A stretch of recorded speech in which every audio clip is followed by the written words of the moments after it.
আজকে এই ঢাকায় এক দলের ৩৩ নম্বর এক সদস্য হওয়ার জন্য ৫০ লক্ষ টাকা ডোনেশন করছে। ৫০ লক্ষ টাকা ৩৩ নম্বর সদস্য। তার মানে এর কারণটা কি আপনারা জানেন? কেউ জানেন না। আপনারা জানেন একজন বিসিএস ক্যাডারের প্রথম শুরুর বেতন কত হয়? মাত্র ২২,০০০ থেকে ৩৫,০০০ টাকা। এই যে ম্যাজিস্ট্রেট বলেন, বিসিএস ক্যাডারে যারা ঢুকে তাদের প্রথম বেতন কত? ২২,০০০ থেকে ৩৫,০০০ টাকা। অথচ দলের জন্য ওয়ার্ডের একজন সভাপতি হতে পারে, সে প্রতি মাসে কামাই করে কত বলেন তো? কয়েক কোটি টাকা। বুঝেন, আলাউদ্দিনের চেহারা গেছে মারাত্মক। যদি কারোর বিরুদ্ধে সাজা হয়ে যায়, কনভিক্টেড আসামি উপস্থিত হওয়ার আগে, সেখানে কোর্টে হাজিরা দেওয়ার আগে কেমনে খালাস হয়, মুক্তি পায়, এই আইন কোথায় আছে আমি জানি না। বাংলাদেশে আছে, জামিন পেতে পারে, কিন্তু উপস্থিত হতে হবে, এটা আইন। কিন্তু উপস্থিত না হয়ে কিভাবে খালাস পায়, মুক্তি পায়? এইটা কি ন্যায় বিচার? আপনি কি দেখেছেন সরকার পরিবর্তন হওয়ার সাথে সাথে সুপ্রিম কোর্টের প্রধান বিচারপতি পরিবর্তন হয়ে গেছে? সরকার পরিবর্তন হওয়ার সাথে সাথে সিআইডির প্রধান পরিবর্তন হয়ে গেছে। সরকার পরিবর্তন হওয়ার সাথে সাথে ডিজিএফআই প্রধান পরিবর্তন, এনএসআই প্রধান পরিবর্তন। সরকার পরিবর্তন হওয়ার সাথে সাথে ইউনিভার্সিটির ভিসি পরিবর্তন। সরকার পরিবর্তন হওয়ার সাথে সাথে এমনকি বাইতুল মুকাররমের ইমাম সাহেব পরিবর্তন। ভেজাল নাই এমন কোনো জায়গা নাই, সব জায়গায় ভেজাল, সব জায়গায় ভেজাল। নির্বাচন যদি আমি জিতি নির্বাচন ঠিক, আমি না জিতলে কারচুপি। এর থেকে নির্বাচন। আজকে এই ঢাকায় এক দলের ৩৩ নম্বর এক সদস্য হওয়ার জন্য ৫০ লক্ষ টাকা ডোনেশন করছে। ৫০ লক্ষ টাকা ৩৩ নম্বর সদস্য। তার মানে এর কারণটা কি আপনারা জানেন? কেউ জানেন না। আপনারা জানেন একজন বিসিএস ক্যাডারের প্রথম শুরুর বেতন কত হয়? মাত্র ২২,০০০ থেকে ৩৫,০০০ টাকা। এই যে ম্যাজিস্ট্রেট বলেন, বিসিএস ক্যাডারে যারা ঢুকে তাদের প্রথম বেতন কত? ২২,০০০ থেকে ৩৫,০০০ টাকা। অথচ দলের জন্য ওয়ার্ডের একজন সভাপতি হতে পারে, সে প্রতি মাসে কামাই করে কত বলেন তো? কয়েক কোটি টাকা। বুঝেন, আলাউদ্দিনের চেহারা গেছে মারাত্মক। বর্তমানের রাজনীতি হলো আলাউদ্দিনের চেহারা গেছে মারাত্মক। একজন ডিসি সাহেব, এসপি সাহেবের বেতন কত জানেন? ৭০-৮০,০০০ টাকা। কত? আচ্ছা বলতো, ৭০-৮০,০০০ টাকা বেতন পেয়ে সংসার চালানোর পরে এই ধরনের বিল্ডিং কত বছর বসে করবে? কত জীবনে? ওর কি এমন পারবে না। কিন্তু ওয়ার্ডের জন্য একজন সভাপতি সেক্রেটারি হয়, পরের দিন দেখো ৫ গাড়ি, গুলশানে বাড়ি, ফ্ল্যাট কেনা শেষ। তার মানিটা কি? আলাউদ্দিনের চেহারা। কিন্তু টাকার গাছের চেয়ে মারাত্মক। এর জন্য ওরা এইটাকে ব্যবসা মনে করতেছে। অর্থাৎ গরিবের পেটের মধ্যে লাঠি মেরে গরিবের গলা চিপে ধরে আজকে রাজনীতিকে ব্যবসা মনে করতেছে। ওদের ব্যবসার উপর আঘাত আনতে হবে।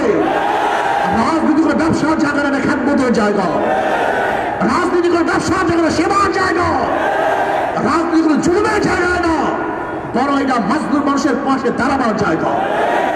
রাজনীতি মানে খুন করা নয়, রাজনীতি মানে দেশ থেকে মানুষকে তাড়িয়ে দেওয়া নয়, বরং রাজনীতি হলো সমস্ত মানুষের অধিকারকে বাস্তবায়ন করা। আজকে রাজনীতি মানে এই দোকানদার ব্যবসা করবে চাঁদা দেওয়া, এর জন্য রাজনীতি। বরং রাজনীতি হয়েছিল যারা চাঁদা চাইতে আসবে তাদের গলা টিপে দেওয়ার জন্য রাজনীতি। আপনি কি জানেন স্টেট কিভাবে সৃষ্টি হয়েছিল? সক্রেটিস প্রথম স্টেট কেন করেছিল? ওদের ভাষায়, পলিটিক্যাল সায়েন্সের ভাষায়।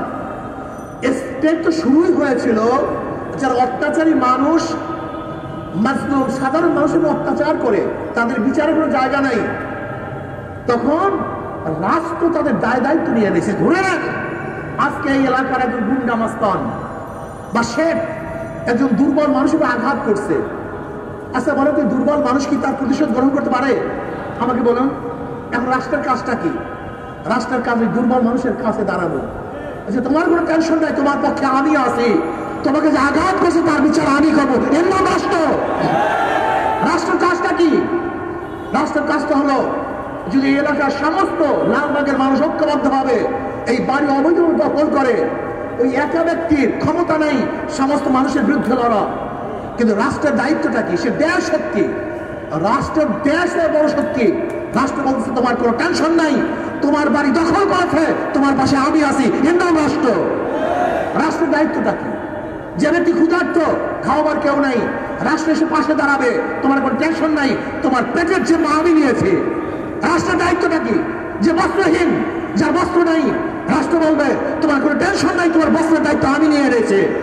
রাষ্ট্রের দায়িত্বটা কি?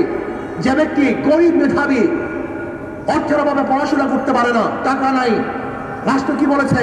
তোমার কোনো টেনশন নাই, তোমার মেধা আছে, তোমার খরচের টাকার ব্যবস্থা আমি রাষ্ট্র করবো, এর নাম রাষ্ট্র। রাষ্ট্র কি বলতে চাই? অবৈধভাবে তুমি কেসে ঢুকছো, জেলে ঢুকছো, তোমার কেউ নাই, আমি তোমার পাশে আছি, আমি তোমাকে মুক্তি করবো, এর নাম রাষ্ট্র। আর বর্তমানে আমাদের রাষ্ট্রটা কি? আমাদের রাষ্ট্র, তুমি কোনো অপরাধ করো নাই, তোমার ব্যাগের মধ্যে গাঁজা ঢুকিয়ে, ফেন্সিডিল ঢুকিয়ে তোমাকে জেলে দেওয়ার দায়িত্ব আমি গ্রহণ করলাম, আমি সেই রাষ্ট্র। এখন রাষ্ট্রটা কি?